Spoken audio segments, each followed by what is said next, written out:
Welcome everyone to another Conversations in the Void. I'm your host, Graveyard, joined as always with my off-screen producer, Salem. He's hiding in the chat. He's there somewhere. I swear, he's real. It's just not my voices in my head.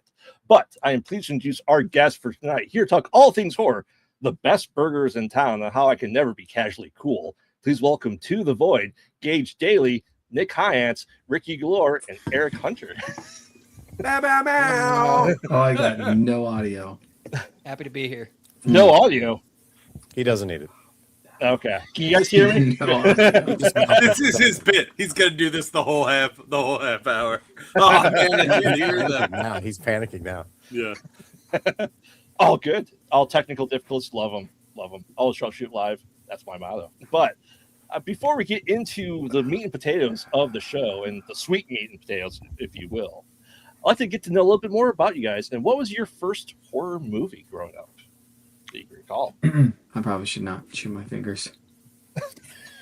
I've never Son Wait, of a can you bitch. hear us, Hiance? Are you able to hear us? Ricky, you Okay. go. So, Nightmare on Elm Street. I saw it, I believe, when I was 3 or 4 years old at the foot of my parents' bed. Burned image. They didn't know I was watching it, that I was still awake. They thought I had fallen asleep. I remember the alley scene, and that was the first kind of memory of movie cinema using blue for night. Yeah. The alley scene is fantastic. I mean, not you can really see it, but he is kind of right there on my arm. Yeah. Nice. Oh yeah, Yeah. Well, but that you, looked like a part two. Freddy. It was. I believe. Yeah, that's a. Is that when Kevin Yeffer first came in, and it's more like a Wicked Witch of the East kind of Freddy look? kind of, yeah.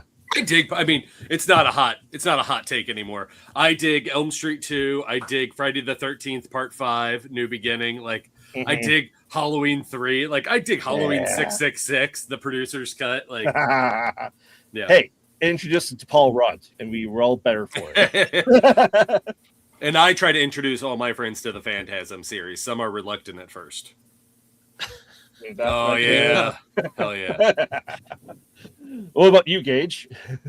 Oh, it's actually a traumatic story. Thanks for asking. I have it in my notes right here. Make sure to ask you directly about it. So the first horror movie was on accident, and I woke up in the middle of the night. I was staying at my grandma's house, and I woke up in the middle of the night. And for what I sleep with the TV, I slept with the TV on. I don't anymore. I'm an adult, but I woke up in the middle of the night, and The Exorcist was on. I had never seen it. And I could not look away, and I didn't sleep for weeks, and I was horrified of any scary movie, especially possession movies, for like years. But that one's burned into my soul. I was probably 7, maybe 18, 6. 17, I was young. Yeah, this was 2 weeks ago, actually. No, I was definitely around 6, 7 years old, I think. But it was last week I went to my parents' house. They're having a house party. I pissed on the carpet and I got out of there. Yeah. As you do. Yeah. So The Exorcist still scars me for life, for sure. Nice. What about you, Eric? Oh, so mine, I guess technically wasn't a horror movie, but I went and saw The Witches when theaters. Ooh, My okay. grandparents took me there, me and my older brother, and I remember just sitting there in the theater seat, absolutely petrified by like the body horror. And I was like, why are we watching this movie? This is terrifying. And then, just casually like walking past the living room door and seeing mom and dad watching like Friday the 13th or Nightmare on Elm Street or something like that. I'm just like, I don't think I'm supposed to be watching this right now. But yeah, The Witches really fucked me up. Yeah, well, and that's the thing. Like, I was born in the '80s, and our horror movies for kids weren't like Monster House. They were like Poltergeist, and they ripped his face apart and stuff like that. And they scarred us. Indiana Jones. Yes, Kalima. Ernest Scared Stupid. Yeah. Terrifying. I was getting so Genuinely I was a terrifying getting ready movie. to say I had to pull it up. The Marymount Theater by us.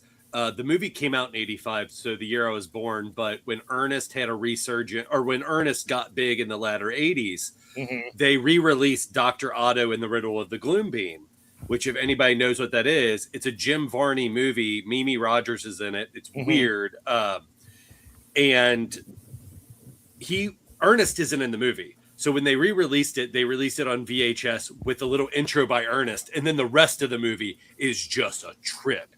And it is. If you've seen the poster, Dr. Otto has a hand growing out of the back of his head. Constantly is doing this. It is all the weird stuff of Jim Varney, of like the old lady with the neck brace, and all of, it's in there. It's scarring as well.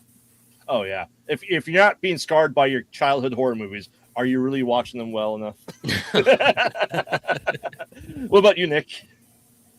I apologize. Right when you went live, I had audio issues. I couldn't hear a word you guys were saying. So I just assume you're asking me. You wanted me to go through my biography, starting with when I was born. So give me a moment. Yes. Yeah. Your first horror movie that you watched? It was definitely Halloween. My uncle had like 2 VHS decks, right? And so he would rent movies and then record it, right? And so he put it like on the 9 hours. So it was like Halloween 1, 2, and 3 were on one, VHS. So I think I would just let that sucker play until the tape probably, burned up at one point. So as a kid, did you, like, before internet, did you understand the reasons why Halloween 3 wasn't the continuation or Michael Myers, or were you just like, all right, so part 3? Yeah, no clue. Right. Just, I love that day and age where you can't just like go to the internet. Yeah. It was 4x3, so like half the shots, are all cut off. Yes. Oh my God. When they released, Sam's Club released the Halloween, the John Carpenter in widescreen. And it was a clamshell, it was a black case. My dad got it, and he's like, "Ooh, yeah, watch it on the big screen TV," which is like 60 inches. Yeah, in the living room, in a giant wooden cabinet that was bigger than the TV. And we put it on, and he's just like, "Oh, this movie's terrifying! Like, oh, widescreen's gonna be awesome. It's the full movie. We've only been getting a little bit of the movie. Now we're gonna see the whole thing." And then, as soon as it comes on, and it's like this much of the screen, he's like, "What the fuck is this? I've been ripped off!" Yeah, and I'm a big avid Laserdisc collector, and I try to get the widescreens just because it's fancy. I know. I just happened to find them one day. Like, my local shop was selling the Star Wars original trilogy on Laserdisc and the player for like $80. I go, I have to get it. Yeah. Well, for the longest time, that was the only way. It's to get them untouched before the changes, right? Yeah, that's like theatrical cut, isn't it? It is. That's fantastic. I think it's theatrical to the point of, I wonder if it says episode 4 at the beginning of New Hope or not. It doesn't have that change either. That's awesome. No, that's the only legit way to watch theatrical cut, because they had 3 versions on it. They had the originals, then they had the CBS Fox releases, which were the home video ones that were already edited, and they had the definitive edition that had already been George Lucasified, as it was in the 90s. Blinking Ewoks. I know.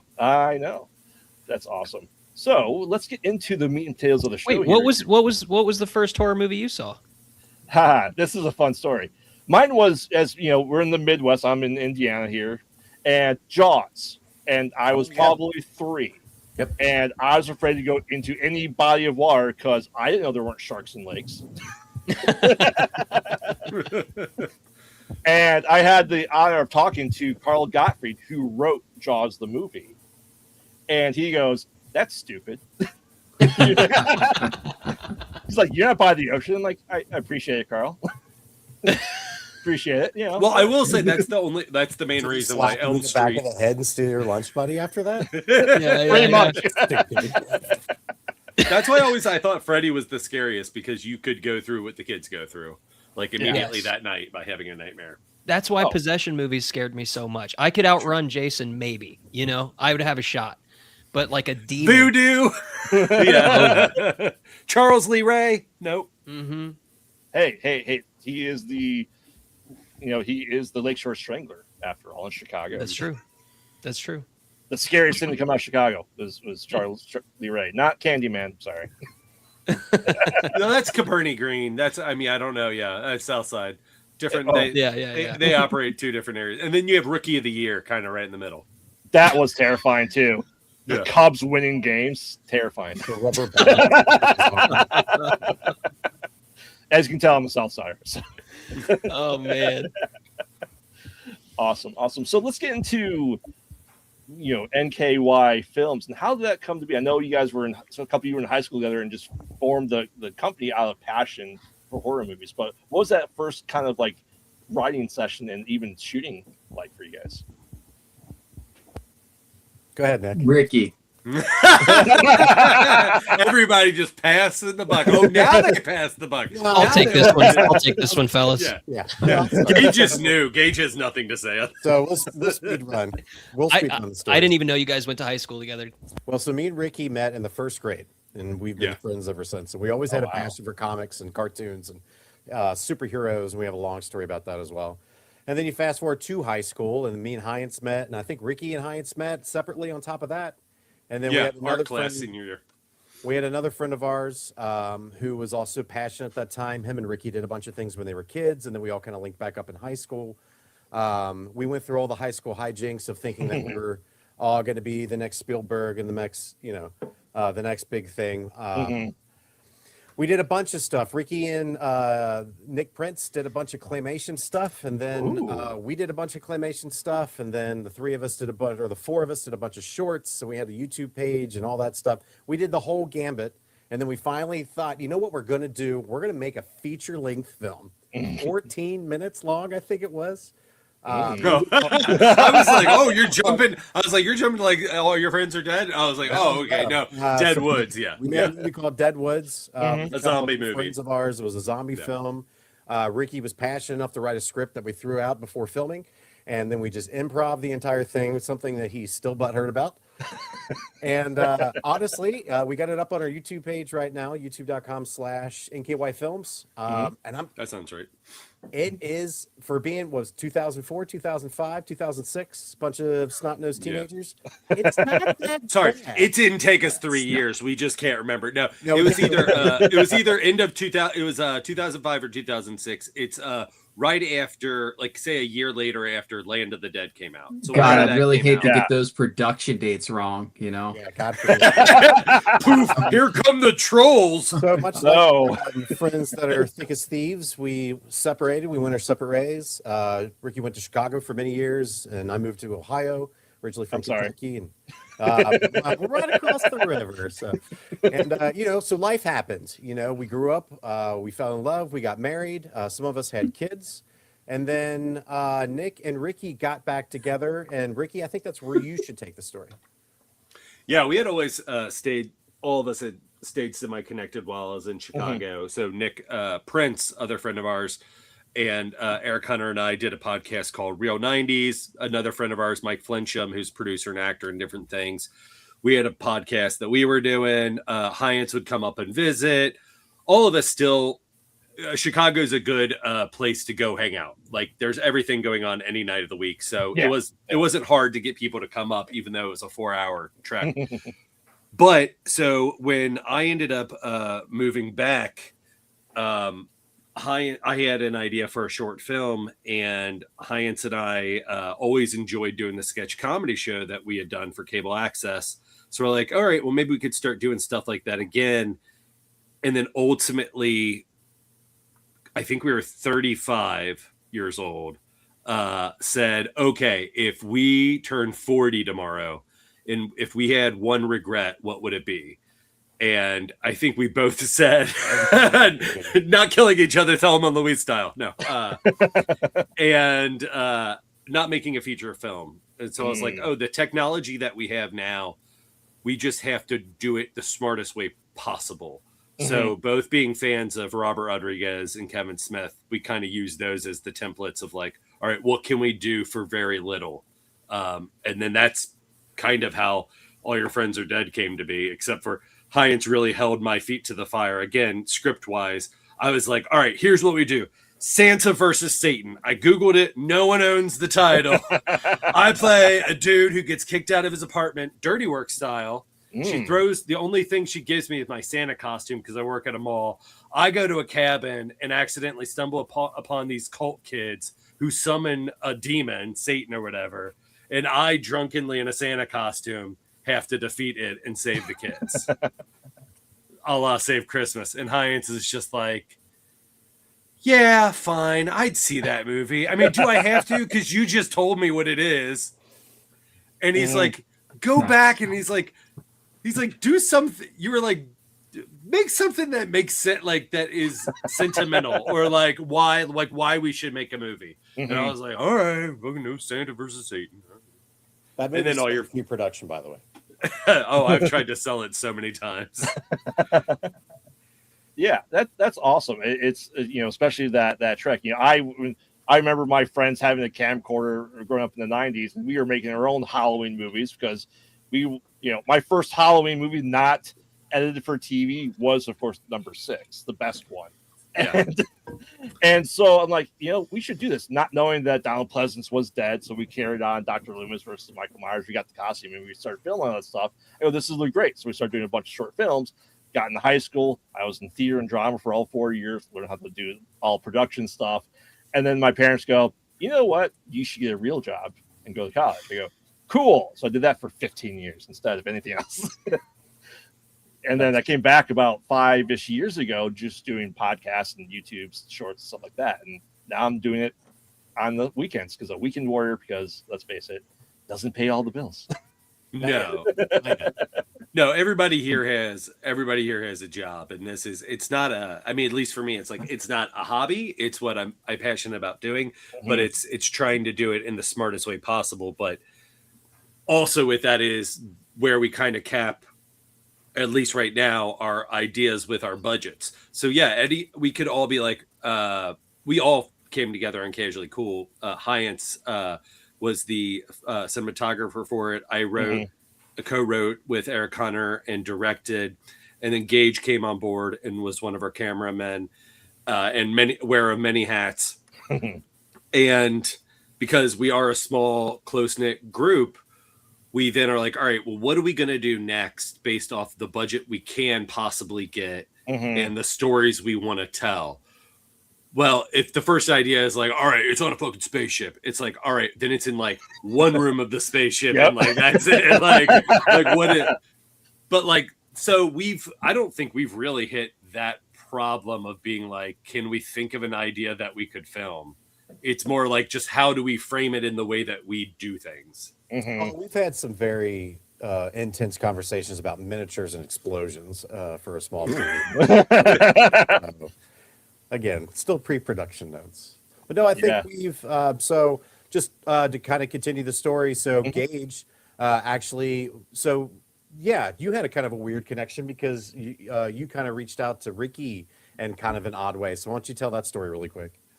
I forgot about $7.50. That's so funny. Yeah, I said, do you have $7.50? And he said, can you work a camera? And I said, I can learn. And here we are. You're like, that's not all that can work, baby. Yeah. So we got real close. No. I sent him something. I don't remember what it was. It could have just been like a do on Instagram. If you need anything. I don't remember if I pitched you an idea or if I just said if you need anything. Well, I think you literally said on Instagram, you're like, hey, I'm kind of new in town. And I want to know how I can get into the Cincinnati film scene. And being misanthropic, having young kids, not really having a lot of extra time, I was just like, all right. I was just like, I'm not in the film scene. The stuff we make is the stuff we make. Like then my networking game is real bad.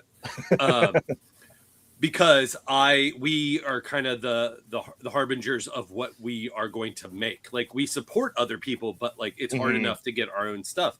Yeah. And so I was like, well, have you filmed anything? Like, do you want to film stuff? And he was like, yeah. And I was like, welcome to the film scene. But then crazy enough, we then went to Pensive Distillery on Mama Street in Newport, Kentucky, a producer and I, because we were meeting that business, because we were looking at local businesses to help us fund Casually Cool and have their businesses featured.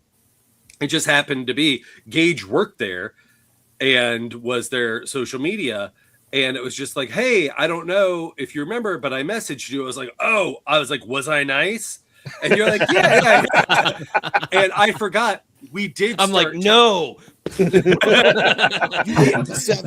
I do. It was a weird something coincidence, about a though. ghost. You said something. You're like something about like I had this an idea about a short film about a ghost or something. Yeah, so and it was funny mixed with dark, and I was like, oh yeah, great. Yeah, so I think it was the Bobby Mackey's had been torn down, and I was saying what happens to the ghosts afterwards. Like they have to if they get homeless. Yes, not to give away my our next film, but wait, yeah. what? So I was telling about that, and then, yeah, it was a weird coincidence. It came in to use my work as a location, and then I ended up being a camera op on Casually Cool.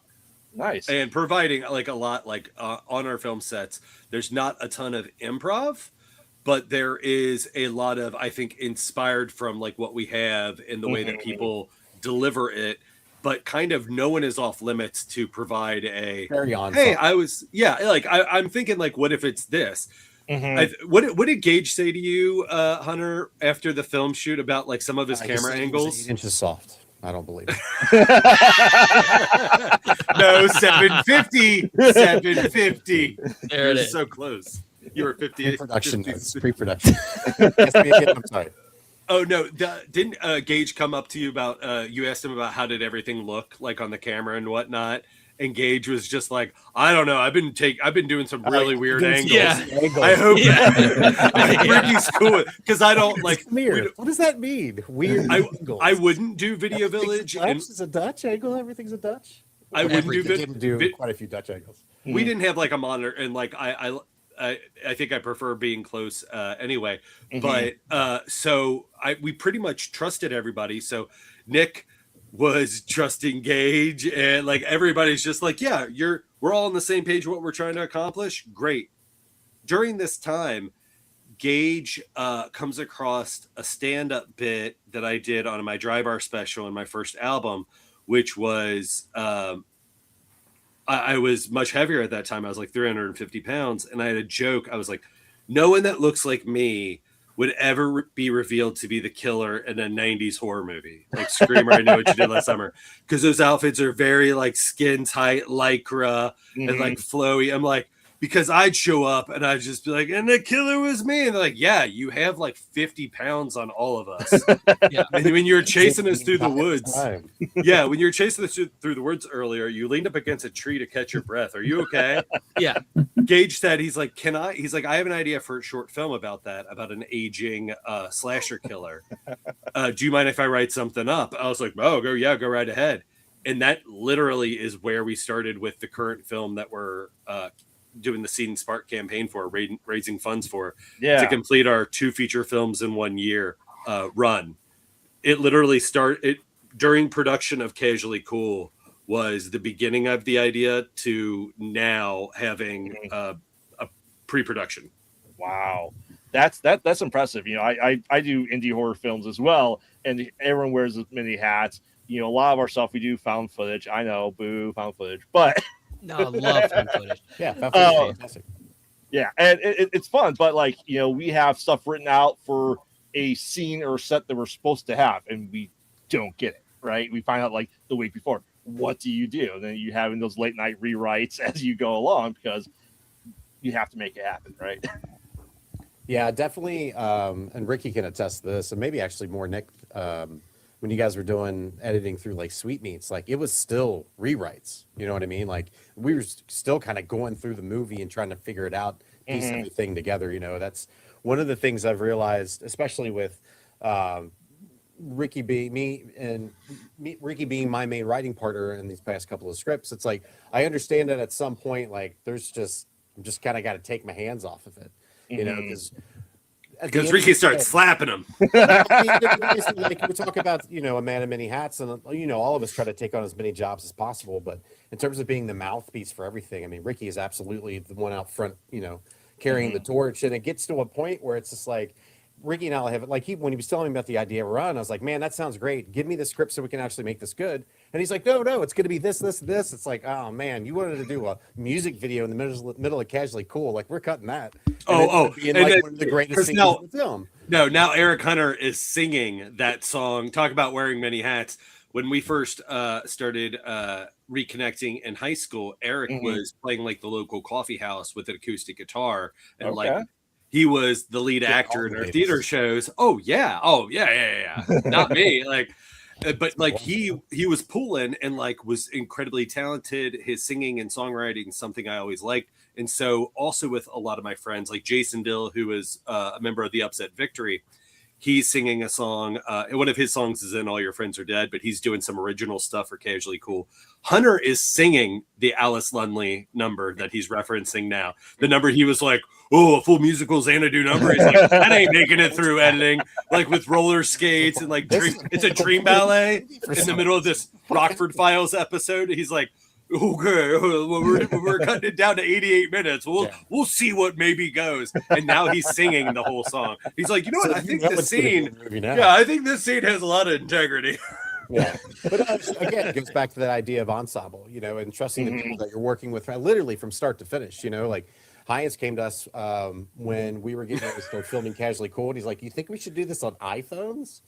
And we're like, "The fuck do we care, man? This movie, like, do you want to buy an iPhone?" You know? I thought you were gonna say when Hiance came to us when we went to Hiance with Casually Cool, we're like, "Hey, you know how I think we can get him on board is we don't pitch one, right? You don't ask for $10,000, you ask for $1 million. Like, I think we pitched 2 movies. I was like, I think it's gonna throw him off. He's gonna be like, what? No, yeah, okay, damn it, what? And he said, so we're like, the first movie, it's basically an episode of Murder She Wrote, Rockford Files. It's a 2-parter. And he said, I'm in as long as it opens up with a washed up woman dead on the shore. And unbeknownst to him, our movie opens up with a dead mermaid washed up on the shore of the Kentucky side of the Ohio River. Yeah. And we were like, oh, you have to be in now because it's already in the script. That's awesome. But yeah, you guys doing 2 films in a year, that's a lot of work. It really is. Gage, tell them how much work it is. I'm just glad I'm not editing. Camera op, what, 11, 12-hour days, like everything was filmed. The Casually Cool was filmed. The 2 weeks were packed tight for sure. Yeah. But 2 weeks out of the year doing something that fun, who cares? It's all right. Oh, the Alice Lunley day. We had that day. Yeah, we had to move something. I think that was at least a 14-hour day, if not a 16-hour day. Yeah, for sure. And that's a dance number with dancers and like choreography. And 2 locations. And maybe did we go to Cancun or did you go to Cancun, the restaurant in between? We did. Yeah. Okay. And it also, I mean, a lot of it too was a one shot. Mm-hmm. And that with choreography and everything, that was tough. Yeah, that was difficult. Yeah. It's kind of throughout the whole movie too. Like a lot of it is like we've got like a maximum of 2 or 3 times that we can really try this. And then we just need to make it work because we've got 80 other pages to film, and it's just trying to do all that on such a shoestring budget. I mean, it's definitely difficult. Yeah, I've done a couple of 40-hour films over the past couple of years, and like they're like, one of your categories is musical. I go, how? How? Like, how can you expect someone to get the prompt and within 48 hours have music, choreography, dancing besides Ricky? No, not choreography. Okay. No, I can't do it. Yeah. Makes a hell of a dancer. I don't think anyone's done this yet, and I think I've pitched this to you before, Ricky, but a found footage musical would be incredible. Wow. What is that? You guys figure it out, and I'll take half. That's just behind. No, that's the Nick. Don't take the Nick Hiance way. So Hiance and I at different times have taken long walks as well as like Hunter. Gage went on a very short walk with us one time. It was just like, oh, you guys do this all the time. We're like, this is like a 20-minute walk. We usually like 4-hour walk. But those are our production meetings. And so one of the things Hiance and I had done and Hunter's done too is we'll do the fake pitch. We're like, okay, they come to you with Evil Dead. What do you pitch to get the job? And it's like, then what do you pitch? Like if you want to make the thing that you would want to make versus to get the job. And early on, I was like, all right, what if someone came to you with $100,000 to make a movie? And Hiance, what did you say? What would you do? I with said that I'd give $100,000? somebody $50,000 to go make the movie. That is brilliant. That's a producer. Yeah. Yeah. That's awesome. Like I said, it's that collaboration on set. We were in Connecticut last year for 9 days straight filming one of our movies last year, and it was we were getting done at 3 or 4 in the morning every single day, and we were just going, yeah, we haven't eaten yet today. It becomes a summer camp. It really does. There was 15 of us in one house with one bathroom. Wow. Wow. Yeah. And of course the actors got the bedrooms. The rest of us were all on cots in the living room. So Yeah. the producers, directors, the writers, all on cots. The one thing I like, we did have about, Gage is on the younger end of the spectrum of our crew, but we did have a handful of people that were like 30 to like 19 years old, and a majority of us being older, it was nice because it didn't feel like anybody pushed that hard to go that hard, like party wise, like afterwards or anything. We were all just like, and what time is called tomorrow? A good day. There's a shower on set. Good day. I will be showering when I like we all had like a good time, but like at the end of the days, they were long days. Like I think most everybody was just like, all right, we'll clock in tomorrow. Like there wasn't like a big like, oh, we can't let this energy die. We got to keep going. We're like, all right, we're gonna accomplish everything we need to do. We only had one day that we lost to weather, and then we still did a pickup shot. We were extremely efficient, and I think what's nice about what we learned on Casually Cool, even though we're not going to see it, it's currently being edited by Timmy Barron, who was the lead in the film, and we're not going to see it before we make run. We're going to see maybe some edits. But I think the knowledge and everything that we learned as filmmakers and the tools that we can use to tell these stories the way we want to do them, I think we are definitely going to be showing something at the even next level. Like, I think Casually Cool is going to look, sound, feel like one of the best things we've done so far. And then I think Run is going to have... I just was talking to a friend today that said, man, I miss the horror movies that were popcorn fun movies. Yeah. Like where they're fun, that there's not this like, not like dissing elevated horror or whatever, or just horror.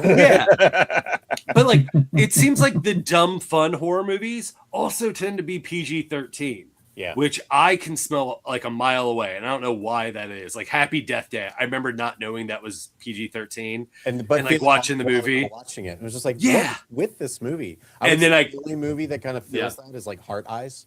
Yes. Yes. Is it PG-13? No, it's rated R. Oh. It's just like a fun, kind of like screamy, doesn't take itself too seriously. Yeah.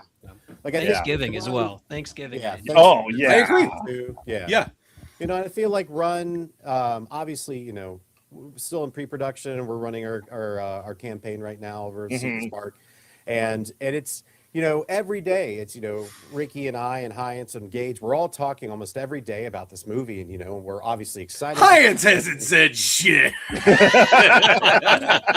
He had other plans tonight that I guess fell through.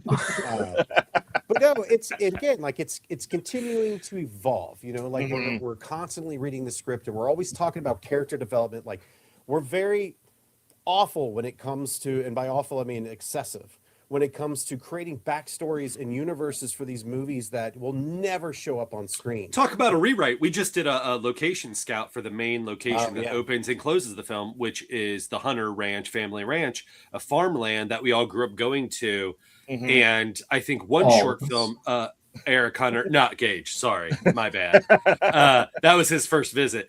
But I like, besides a short film that Nick Prince, other friend, and Eric Hunter filmed while we were in college, I like that we hadn't exploited that space yet until this story. Because it's a visiting it farm in middle of Kentucky. It's over 100 years old. I mean, but while we were there, we were rewriting. Or not rewriting, we were specifying, we were adding layers of detail and story and nuance. And like, that's what we did with Casually Cool. So like sometimes if the script seems a little loose or like 60 page, like all of my scripts pretty, I mean, they kind of stick between 60 and 80 pages, 85 pages. Okay. And at first it was like, oh, are we worried that we're not going to have a 90-minute movie? And now I'm saying it's 90 minutes worth of stuff that should be up on screen. That's a different story. But like Casually Cool and with Run Already, Mm-hmm. when the people get together and we're all leading towards that same tone and vision for the most part, we are building on top of what's there and figuring out, okay, now we're in the space. What can we use that just supports what we already have or what we need to enrich? And even right off the bat, I mean, like the initial like pitch that I sent was like a 10-minute short film, and that's all that I could imagine this thing being. But then the layers that were added to that to actually make it a developed story rather than like a long setup for a punchline to make it an actual story it's really interesting. And I mean, the ghost, honestly, the unhoused ghost thing, I think there is a really good indie movie Pre-production. there. Well, I just haven't seen pre-production. I haven't seen what's the is it Casey Affleck? It's Where- called Ghost. Yeah. Yeah, okay. I still need to see that before I think I would venture into like indie ghost movie. Yeah, I think that's fun. Especially on sets, we always have stories. We're always discussing we always pitching at each other stuff all the time, and it's just a great, fun way to do it. And so, I'm working on now an analog horror that's going to be generations old of going through it and trying to figure out how to do the sound design and just insert pictures into the sound so people can search for stuff like that. Oh, that's cool. Little, yeah, AR kind of thing. Yeah, I want to do full AR, but that's very cool with indie, and it's not done often with indie because it's just budgetary and time constraints. It's just a lot of work, and I realize that, but it's just a lot of those ideas to talk about like stuff being 10 minutes. Like I can see that being 10 minutes, but I go, but what if we make all the videos? Short 30-minute stuff and just post it on Reddit, on 4chan, every weekend just to have like that buzz to go with it. Well, Hunter's talking about like the joking about the miniatures and stuff. We were talking about like, in the world of AI and different things, how quick it is to generate material or things. It's going to set us apart if we start going back to maybe some of the older tricks of filmmaking that they used to do. Yeah. And we had the capabilities to do those. And even with our content that we're creating for marketing, Gage just went on a vacation this weekend and took some amazing photos of like this nature hike. And I was just like, man, I bet you if I use a couple of apps on my phone, I could make some mock posters that look like Grindhouse posters or 80 horror movie. Like, if we're going to create content, I think it's creating content to make it be exercising for the things that we're going to be running with in the movie and putting together all of these weird like music videos, different music things, different sketches, different action things that we learned with Casually Cool. We're using a lot of buffalo of different things that we've done in the past, I think, for Run. And it's exciting, like having all the different horror things. For Seed and Spark, I didn't even realize that we had so many masked killers. We have the Call Killer we can feature in Run. If we want Michael Hertz and Lloyd Kaufman to give us the Butcher outfit to use, if we featured Sweetmeats. Knitted Sun, which many people don't know that I did the ARG on TikTok. Marique Versluge, who did the Knitted Sun outfit, she had made me one and sent one. We could have him because we have Gage was like, I want to do like a Nightbreed of all these weird monsters. And I was like, oh man, what if when the company that buys and legalizes slasher killers puts them in like a dorm room or an apartment building for slashers? And I was like, oh, okay, so there's your Nightbreed. Like there's a long shot of everybody coming home from their day of work or leaving in a montage. And we can have all of our own dumb universe, like masked killers, or these characters we're coming up with, whether we did them in a short film tag with Mike Flincham like 5 years ago and they're named Vespa now, or if Eric Hunter's playing a different, or my wife playing Creepy Bunny. Like we can do all of these weird things that we've been creating content for. In these short little experimental things showing how we can like play with the genres and these evolutions of franchises. But then it's just rough drafts for the things we're going to put in the movie. Okay. I dig that. Yeah. It's, you talk about like going back to the history. I'm working on something called Decades of Horror, where I'm going to try to film the horror genre in the 1920s. So I'm going to have a sepia tone silent film and do the best I can. I'm gonna kill myself. I have some camera lenses from the 70s. Oh no, wait! I was gonna say, don't go from the 20s to the 30s, and you're like, and for the 30s, I'm gonna kill myself. Like, well, you're not gonna get to the 40s, my man. But like 70s, I have 70s lenses. I have adapters to work with my current cameras. I'm going to do and shoot on VHS for the 80s and 90s and edit on VHS. That's amazing. Oh, very cool. I realize that's going to be the biggest pain in the butt to do, but it's they did it for decades. So I mean, it's not, it's not like it's hell. If anything, it's probably even easier to do now than it was 40 years ago. I mean, it's getting the equipment. Yeah. It's gonna be doing the what is it? Not exposing the film, but oh my gosh, why can't I think exposing yourself? No, developing the film. That's probably gonna be finding who can do all of that and then buying that film stock. Yeah. Like I said, as much as I can to authentic as possible. Like I said, for the 1920s, we're shooting that. And then you're like, oh, look at that app on my phone. I think I could just press a filter. I'm aware of that, but like I said, the props I have legit like fountain pens from the 20s and inkwells and stuff like that. That I'm just trying to do as much as I can just to do authentic and not have, hey, it's the 80s. Let's shop at Target for our 80s clothes. Yeah, that's impressive. So, yeah. Awesome. So, guys, it's time to get up into some of these wrap-ups here. I got to ask, of course, what's your favorite scary movie? Ooh, I'll go first. My all-time Showgirls scary movie. Rosemary's Baby. That's a movie I probably watch 2 or 3 times a year. It just, the idea of the horror coming from the real and how just the whole story of her. Technically a possession movie. And then, just all the how well they did with the making that novel into a film. Like there's so many little nuances in that book, and they touch on some of the really important ones. It's just, I don't know, like it kind of feels like home, and it still scares the shit out of me. What about you, Nick? I mean, I'm gonna have to go with Evil Dead.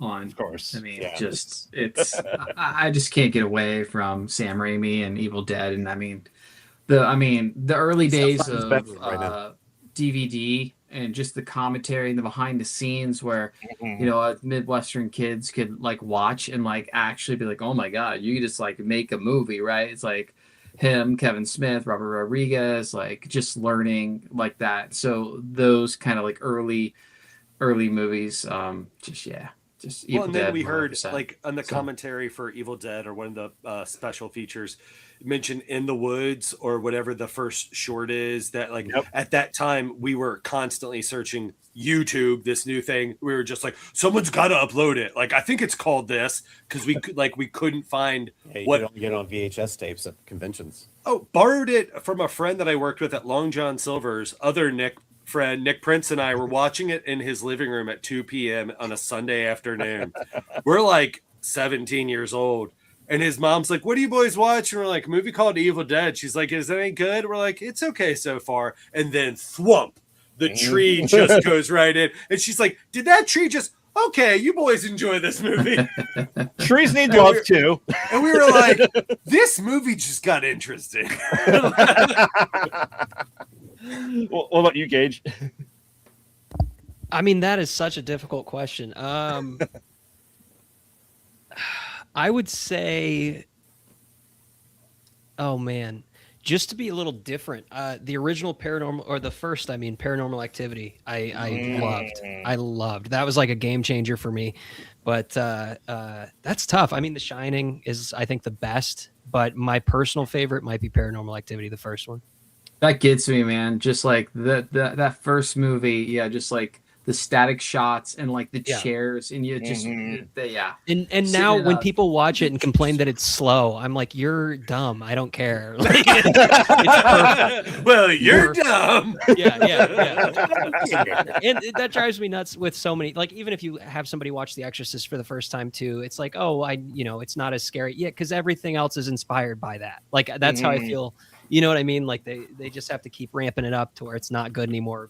Paranormal Activity specifically, but yeah, the first one I loved. Yeah. Excited for the new one that they're making. Oh, right. Yeah. I hope it's good. I'm really excited actually for the new Texas Chainsaw that's coming out. It hasn't even gone into production yet, but I'd love for them to do a good one of those. Yeah, the Netflix. I don't know if you guys saw the Netflix remake, but oh my god, horrifically bad. I'd say there's more bad Texas Chainsaw movies than good ones at this point. Yeah, that's true. That is very true. But what's the? Yeah, I don't know. Scream was that way for me for a while, where I was just like, oh man, they can only make good ones now after 3 sucked, and then like 4 was good, and I definitely have some criticisms of it, but then like 5 and 6, I was just like, huh, this seems like the easiest movie to make fun, and they somehow have squeezed it. And I don't know why that is. So the Texas Chainsaw, like, there's so many of them. Mm-hmm. What makes a good Texas Chainsaw movie when the dude who makes the first sequel, Toby Hooper, takes a wild swing at his own genre and at his own film, like parodies his own film as a sequel, because he's just like, wait a minute, what are the stipulations, Universal? Who's throwing money at everything? The Blob, Phantasm 2, Texas Chainsaw 2. And they're just like, you have to feature Leatherface, the family in some sort of way. And it's got to be in Texas. And he was hold my beer. Yeah. I mean, he literally was like John Carpenter writing Halloween 2. He's just like, it's riding for me and a paycheck. Like, yeah. So I don't, when it's just like, well, I hope they make a good one. I'm just like, I mean, look, I love franchises, like I love that comfy blanket or whatever, but man, and I know it's hard to get eyes and ears on things because we're part of that game too, and we're tiptoeing in that line of like, well, it's not a slasher you heard of, but we're going to play on all these things you're aware of. So being a little scamp about it, but like, just make a new one. Don't make leather. Like why is A24 making a Texas Chainsaw? Money. It just seems like the antithesis of what they have done and what they're doing. And Curry Barker, I'm just like, okay, you're going to make it with heart again. I don't know what that means. Couldn't you just make your own thing and it not be Texas Chainsaw? But I mean, maybe a character in this will have a Bluetooth leg attachment instead of a remote control. But see, I like the next generation. See, that's the thing is, man, I dig Texas Chainsaw 1. I dig Viggo Mortensen, Texas Chainsaw 3. I think that's got a fantastic cast. I think it looks great. I love Next Generation. I remember getting that straight to video at Movie Gallery, because none of the other video stores carried it because it features Leatherface and Dragon. It was one of the first unrated VHS tapes. And Matthew McConaughey, Renee Zellweger pop up in it. And I was like, what is this? I was like, and then that whole movie, spoiler, is about how the government turns a blind eye to the Sawyer family because they're helping with population control. And serving great barbecue. Wink. Yes, wink. So again, I think that movie, as much as it gets like lagged or like even the one they did with the where he's was it called Leatherface? I know there was a bunch of like red box, like not really Texas Chainsaw movies that yeah, but the prequel where it's 2 kids escape the insane asylum, and the whole movie you're like, which one? It's like a disaster movie. The kids it dwindles down to 2, and you're like, one of these 2 kids, Howie, when they open the case, is going to be revealed to be Leatherface. Was it going to be the bigger one or the skinnier one? And of course, it was the tiny one. Yeah. I dug that movie because it was just like, okay, but the Netflix one, it felt like, honestly, the Toby Hooper movie, it feels like, which he has a very uneven filmography, but he takes swings. He takes big swings, is Funhouse. Yes. That's what the Netflix Texas Chainsaw felt like. It felt like you were going to an amusement park and you were riding the tram through this small town that felt, I mean, that was the whole thing of like, we built this town in the middle of, or we bought this town in the middle of nowhere because it looks like a set. Like, but that would have been a cooler, baller, more idea to me. Is just like, we bought this town in the middle of nowhere and we're going to charge people millions. And we've got this real fucking lunatic that we've caged up like in this small town. And we've given him all the gasoline he needs. At like 95. Yeah. Yeah. But so Ricky, what's your ultimate favorite? I'll keep it short. Elm Street. First one, yes. Ride or Die. It's my favorite series. It was superhero movies before I felt like we had cinematic superhero movies, right? Like we had Superman, but like we didn't have X-Men yet. So maybe that's a better way to say it. X-Men before we had X-Men, like New Mutants. Well, and the crossovers too. Alien versus Predator, Freddy versus Jason. You know, Yes. you had that like shared universe feeling. Yeah. Well, that's Kevin Smith there too. Like Kevin Smith was the first. I mean, he's the fucking blame for Marvel. Let's just Oh yeah. all the universe shit. Him and his Jay and Silent Bob shenanigans. We also blame him for Daredevil with Ben Affleck too. So you know. I defend that movie. I defend like that it. movie to the end. Same here.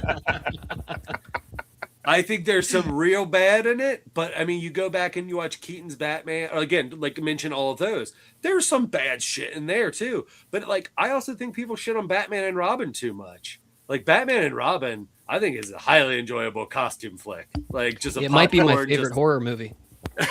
You're gonna change your answer. I mean, bat nipples are terrifying. Is it cold in here? Right across the eyes. Exactly. All right. Well, I know Nick's answer because you guys alluded to this. This is always one of my roundup. If you could work, if you got a knock on your door tomorrow and you got paid $1 million, let's say, Nick, what? Same answer. 50,000. What entry would you make in an existing franchise? What would you? Evil Dead. Well, you can't do it now because we talked about this when that first of the new one, Rise, came out. We were like, okay, they've got 3 Necronomicons. One of them's we were like, we do it as the raid. We make one of them a heist movie where they're stealing the book. Wasn't that one of our pitches? Or am I making that up right now? Is that your answer? That's your answer. Okay. Evil Dead. No, not my answer. I was asking you, like, what franchise? Oh no, I would you- know, but like if we let you go on any longer, it'd be an hour and a half. So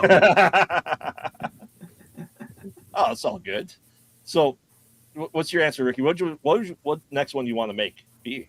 Would you make a next? If I was doing a franchise, I would either do a take on Race with the Devil because I love a road trip movie and I love cults. But I think I'd probably want to do more like an Edgar Wright, have it be like a Simon Pegg, Nick Frost kind of thing. Kind of combine the movie Paul with Race with the Devil. But if I was taking like a franchise, not just a standalone, Phantasm. But I think I'd want to lean into more something Wicked This Way Comes, and lean into it being I think, and I know it's fucking stupid to say, but like a Netflix miniseries.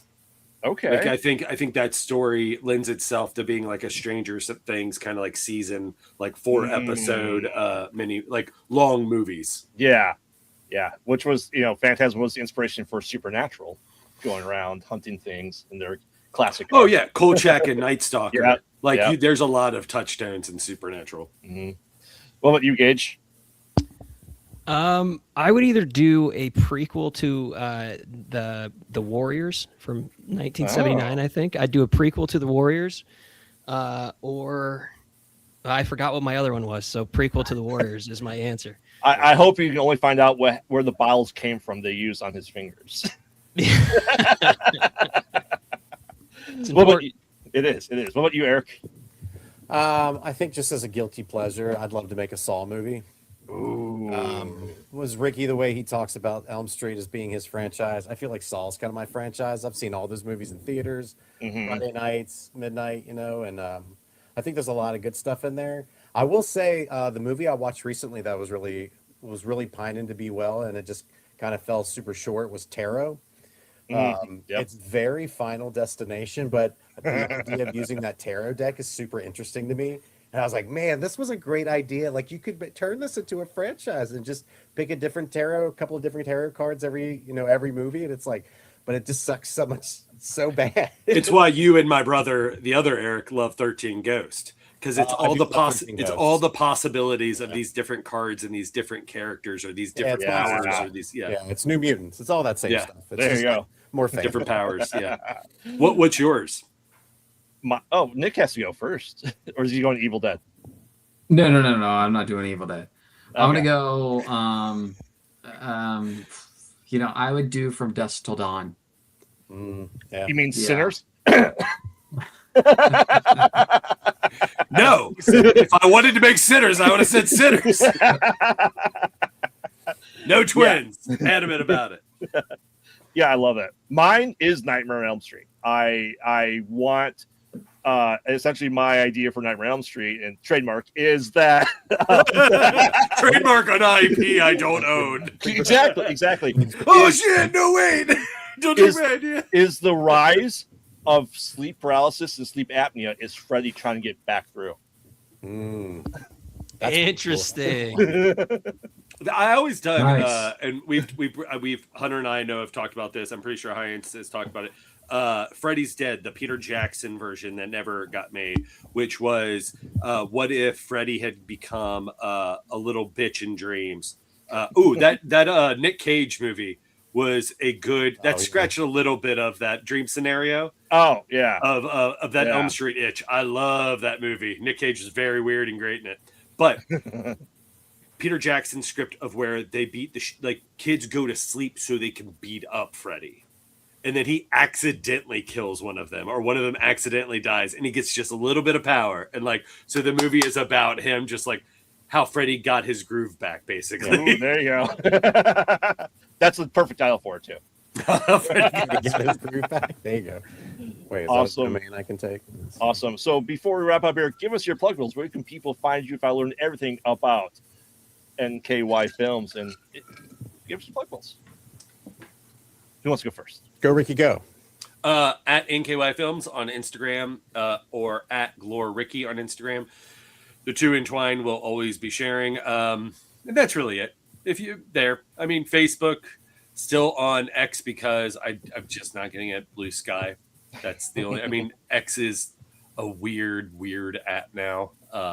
Inexplainable. I don't know what its function is, but except for being a place that I occasionally will post something about what we're doing. Or the website. What's the website? Wait, Nick. NKY.com. That's my plug. I'm still an old school NKY. person. If you don't have an active website, I get all cranky and grumpy. And They're not man real. about They my don't lawn. exist. Yeah. Show me the yellow pages. So if you want to be out of date and not have the latest information, go to the NKY.com. But if you want something new, follow Ricky on Instagram. Awesome. Gage? Only on Instagram. Dailey Media. Dailey Media on Instagram. I Do you hate post- it when you miss a day. Yeah, exactly. All So I right. threw the E in there. There you go. Eric?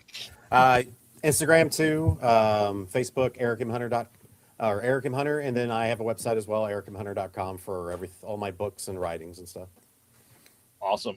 Well, thank you everyone for joining here. For anyone new here, follow me on all social media at Pod Out Night. I'll be posting all the stuff with our new movies, TV shows, and all the crap I'm trying to do within this year. It's way too much. So until then, we'll see you next time. Don't get lost in the void. Good night.